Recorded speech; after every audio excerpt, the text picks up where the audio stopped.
ፖሊስ ትግራይ ከዳሎ ጋጭነ ትእዛዝ ተዋሂብሎም ፈጻሚ ስራሕ ጉጅለ ዶክተር ደብረጽዮን ገብረ ሚካኤል ኣብ ውሽጢ ውድቡ ዝተፍለየ ሓሳብ ዘሎም ላዕለዎት አባላት ሓድሽ ስጉምቲ መውሳድ ጀሚሮሎም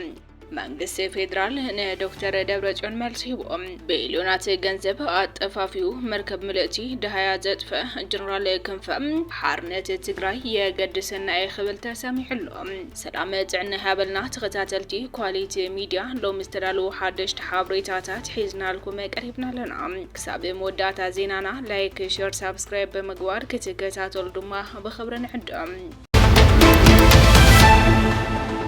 ፈጻሚ ስራሕ ጉጅለ ዶክተር ደብረጽዮን ገብረ ሚካኤል ኣብ ልዕለቶም ኣብ ውሽጢ ውድቡ ዝተፍለየ ሓሳብ ዘለዎም ላዕለዎት አባላት ሓድሽ ስጉምቲ ወሲኖም ኣለዎም ምንጭታትና ከም ዝሓበርዎ ፈጻሚ ስራሕ ንዶክተር ፍስሓ ሃብተጽዮን ዶክተር ሰለሞን ኪዳነ ካብ ፈጻሚ ስራሕ ናብ ማእከላይ ኮሚቴ ንኽወርዱ ዝተወሰነ እንትኸውን በተወሳኺ ድማ ልያ ካሳን ተክላይ ገብረ መድህንን ብመጠንቀቕታ ክሕለፉ ውሳነ ተመሓላሊፉሎም እዚ ውሳነ እዚ ማእከላይ ኮሚቴ ሎሚ ተኣኪቡ ወይ ጽድቆ ወይ ድማ ከቀይሮ ትጽቢት ይክበር እዚ ስጉምቲ እዚ ህወሓት ኣብ ዝሕዝ እዋን ኣብ ውሽጣዊ ምክፍፋል ከም ዝተጸመደ ዘርእዮም ይኹን እምበር ትግራይ ኣብ ዝሕዝ እዋን እዚ ኣብ ዝለዓለ ፖለቲካውን ቁጠባውን ማሕበራውን ቅልውላው ኣብ ዘላትሉ እዋን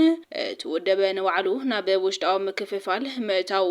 ትግራይ ካብ ሓድነት ወጽያ ኣብ ኣፍ ሞት ክትበጽሕ ከም ዝገበራ ተንተንቲ ገልጾም እቲ ጸቢብ ፖለቲካዊ ውድድርን ማዕልታዊ ዜና ምክፋል ውድብን እቲ ብሄር ናብ ዘይተርፍ ታሪካዊ ሓደጋ ከም ዘቃልዑ ዘርኢ ደወል መጠንቀቕታ ኮይኑ ይረአ ኣሎ ዶክተር ደብረጽዮን ገብረ ሚካኤል ፖሊስ ትግራይ ከዳሎ ኣዚዝሎም ፖሊስ ስለዝከሓደና ክፈርሰሎ ብዝብል አባላት ፖሊስ ክብተኑ ዝገበረ ዶክተር ደብረጽዮን ገብረ ሚካኤል ደጊሙ ድማ ንመኸተ ተዳለው ክብል ተሰሚዕሎም ወሲኹ ፖሊስ ዘተኣማምን ውሽጣዊ ሰላም ከረጋግጽ እንተደልዩ ድማ ናይ ደገ ሓደጋን ምክልኻል ተሓሲቡ ዳግም ዝተጣየሸ ትካል ብምዃኑ ንኽልቲኡ ተልእኾ ወትሩ ድልዋት ክትኾኑ ይግባእ ክብል ድማ መልእኽቲ ሕሊፉሎም ዘስቲ ዘባን ወረዳን ሓውሱ ኣመራርሓ ፖሊስ ትግራይ ዘሳተፈ ገምገማ ፈጻጽማ ስራሕ ኣብ ከተማ መቐለ ዝተሳለጠ ክኸውን እንከሎ ኣብ ምክልኻልን መጽራይን ካልኦት ሞያታት ፖሊስን ዝነበረ ኣፈጻጽማ ስራሕ ገምጊምካ ካብቶም በጥንካረን ድኽመትን ዝተፈላለዩ ፍጻመታት ትምህርቲ ወሲድካ ቀጸልቲ መደባትን ምዕዋት ዝዓለመ ምዃኑ ኣብቲ መድረኽ ተንጸባሪቑሎም ኣብ መኽፈቲ መድረኽ ተረኺቡ መምርሒ ስራሕ ዝሃበ ንግዚያዊ ምምሕዳር ትግራይ በመትካም መንግስቲ ከመዝ መስረተ ዘኣወጀ ንዓርሱ ፕሬዝዳንት ብሔራዊ ክልላዊ መንግስቲ ትግራይ ሉ ዝሾመ ዶክተር ደብረጽዮን ገብረ ሚካኤል ፖሊስ ትግራይ ዘድልዮ ክፍጽም ዘኽእል ሓድሽን ውህልል ዓቕምን ዘለዎ ትካል ብምዃኑ ዘተኣማምን ውሽጣዊ ሰላም ብምስፋን ኩነታትን ተሓምቕ ድማ ደጋዊ ሓደጋ ክከላኸል ዘኽእሎ ቁመና ወኒኑ ሕማም ወሲኹም ዳግም ዝተጣየሸ ስለዝኾነ ክልቲኡ ተልእኾ ወትሩ ድልዋት ክትኾኑ ይግባእ ኢሎም ኣብ መኸተ ኣይተሳተፉ ኹምን በዝበል ልዕሊ 3000 ነባራት አባላት ፖሊስ ካብ መሃያን ራሽንን ስራሕ ቦታ ለቂቆም ክወጹ ከም ዝተገበሩ ግዳያት አባላት ፖሊስን ተሓላቕቲ ሰብኣዊ መስላትን ውን ይኸስዮም መንግስት ፌደራል ዶክተር ደብረጽዮን መልስ ይብሎም በዛዕባ ፕሬዝዳንት ጊዜያዊ ምምሕዳር ትግራይ ሌተናል ጀነራል ታደሰ ወረደ ዝናፈስ ዘሎ መረዳእታ ካብ ሓቂ ዝረሓቐ ምዃኑ መርበብ ሓበሬታ ኣውራምባ ታይምስ ካብቲ ጀነራል ኣረጋጊጹ ኢሎም ህዝቢ ኣብ ዙርያ ጉዳይ ንጹርን ሚዛናዊ ግንዛበ እንታን ክሕዝ ሌተናል ጀነራል ታደሰ ወረደ ኣብ ቀረባ መዓልታት ዘርዘር መብርሂ ዝህብሉ ፍሉይ ቃለ መሕተት ከም ዝህቡ ተጽቢት ይግበር ካል ወገን ምንም ዓይነት ሕጋውን አሰራርሓዊ ሞራላዊ ደገፍ ከሃለው ኣነ ክመርሐኩም በማል ባሎ ፕሬዝዳንት ገይሩ ዝሾመ ዶክተር ደብረጽዮን ገብረ ሚካኤል ብዕጡቃት ተደጊፉ ናይ ፕሬዝዳንት ቤት ጽሕፈት ሰይሩ ካብ ዝኣጡም እንሆ 4 ሰሙን ኣቕፂሩሎም ይኹን እምበር ክሳብ ሕዚ ናይ ኢትዮጵያ ፌደራል መንግስቲ ሓዊሱ ዝኾነ ይኹን ናይ ወፃኢ ሃገራት ዲፕሎማትን ተወካልን ከም ፕሬዝዳንት ቆፂሩ ዘዘራረቦም ኣካል ከም ዘየለ ክፍለጥ ተኻኢሉሎም بتوسخ ድማ ዶክተር ደብረጽዮን ቅድመ ኸልተ ሰሙን ውሕዳት ኣምባሳደራት ምዕራብ ኣውሮፓ ምስ ቀዳማይ ሚኒስትር አብይ ክዘራረቡን ከሽምግሉ እኳ እንተለኣኸም ሰበስልጣን መንግስቲ ፌደራል ግን ንግዜያዊ መምሕዳር ምዕንቃፍ ኣቋሪጾም መንግስቲ ምለሱ ብምዋል ብዝገበርኩምዎ ዘይሕጋዊን ዘሕፍርን ንጥፈታት ብገልፂ ቅሬታ ምስ ሓተትኩም ክንዛረብ ንኽእል ኢና ብምዋል ምላሽ ከም ዝሃብዎ ተፈሊጦም ሚሊዮናት ገንዘብ አጠፋፊው መርከብ ምልእቲ ድሃ ዘጥፈ ጀነራል ክንፈም ሓርነት ትግራይ የገድሰና የኽብል ተሰሚሑሎ ቃልሲ ህዝቢ ትግራይ ካብ ብሔራዊ ዕብለላ ሓራን ምውፃእ ዝተኻይድ ክብል ሜጀር ጀነራል ክንፈ ዳኛው ተዛሪቡሎ መበል 35 ዓመት ጽምበለ ክብረ በዓል ጉንበት 20 በምትሕባር ኮሚሽን ሓርበኛታት ትግራይን ድምፂ ወያነ ትግራይን ኣብ ኣዳራሽ ድወት ብልዑል ድምቀትን ተኸበሪዮም ሜጀር ጀነራል ክንፈ ዳኛው ዝገለጹ ሜጀር ጀነራል ክንፈ ዳኛው ቃልሲ ህዝቢ ትግራይ ካብ ብሔራዊ ዕብለላ ሓራን ምውፃእ ዝተገበረ ቃልሲ ዝበሉ እንትኾኖም ህዝቢ ትግራይ ዘረጋገጹ ዓወት ግንቦት 20 ድማ ወርቃዊ ክብረ በዓል እዩ ኣብዚ ሕዚ እዋን ንዓወታት 20 ጉንበት ንምሕሳስ ዝግበር ዘሎ ወፍሪ ናይቲ ዝተሰዓረ ስርዓት መቐጸልታ ዘረጋግጹ ኣካላት እዮም ድሕረ ምዋል ነቲ ኣብዚ እዋን ኣጋጢሙና ዘሎ ጸገም ብሓድነት ረቢብና ልክዕ ከምቲ ጉንበት 20 ብዓወት መሰስ ክንብል ይግባእ ክብል ገሊጹሎ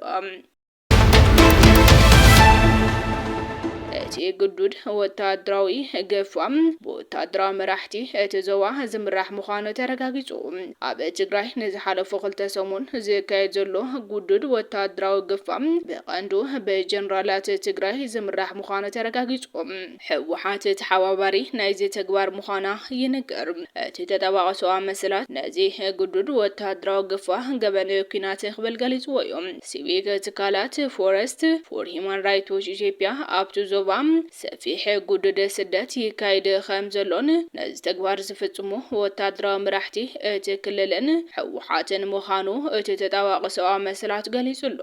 ኣብቲ ጉዳይ እንታይ ይግበረሎም ውጽኢት እቲ ምርመራ ኣብ ቀረባ እዋን ከም ዝግለጽ እውን ኣመላኺቱሎ ንሱ ዝበጽሕና ሓበሬታ ብቐዳምነት ቅድሚ ሕዚ ዝተመለሱ ዕጡቓት ኣለዉ ካልኣይ ደረጃ ስድራቤት ኣብቲ ቃልሲ ዘይተጸንበረለዉ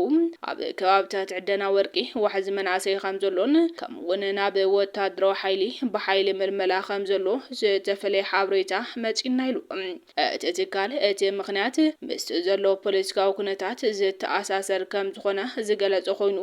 ሓደ ካብቲ ምኽንያት ስምምዕነት ፕሪቶሪያ ኣብ ምፍራስ መብጽሖ ምዃኑ ድማ ገሊጹ እዮም ሓደ ሰብ ናብ ሰራዊት ክጽምበር መግዳድ እቱ ምውሳድን ኣዝዩ ከቢድ ኣህጉራዊ ገበን ኩናት እዩ ክብል ዝገለጸም እቲ ሰዋ መሰል ደረጃ ዕንወት ናይቲ ተግባር ብምጥቃስ እዚ ዝግበር ዘሎ ኣብ ክልል ትግራይ ወታደራዊ ሓይሊ ምዃኑን ሕወሓት ድማ የተሓባበረ ከም ዘሎ ገሊጾም